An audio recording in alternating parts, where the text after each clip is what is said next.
सकती है? खड़ी मुझे करें। बताएं, एक गाड़ी जा सकती है, दूसरी गाड़ी आप नहीं शहीन जा साहब सकती? हैं, नहीं, मुझे मेरे आप बात नहीं बताएं, हमारे, आप ऐसे इसमें फजूल मुझे बहस आप कर रहे बता हो। दें, आप गाड़ी इसमें खड़ी कौन करें, सी सिस्टम है खड़ी करें। सारी गाड़ियां जा सकती हैं, हमारी गाड़ी नहीं जा सकती?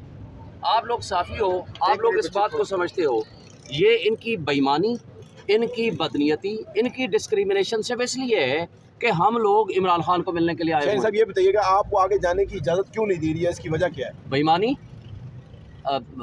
उसके एक डाकू रानी के ये नौकर हैं घर के, इन लोगों को घर के ये मुलाजिम हैं, इनको कानून और पब्लिक सर्वेंट का कोई एहसास नहीं है। देखिए कानून साहब, आज कानून सबके लिए इमरान बराबर है। खान से मुलाकात है, आज किन अमूर पे बात होगी? क्या कोई कमेटी जो बन रही है उसके हवाले से बात होगी, कानूनी हवाले से बात होगी, किन हवाले से, कौन से देखिए, अमूर ज़ेर बहस आएंगे? बहुत सारी बातें ज़ेर गौर आएंगी, कानूनी केसेस भी ज़ेर गौर आएंगे, हर लिहाज से हर तरह की बात उनसे पब्लिक इंशाल्लाह अकाउंट होगी। कमेटी का अभी तक नामजदगी थोड़ी वो सी फैसला खान साहब ने करना है।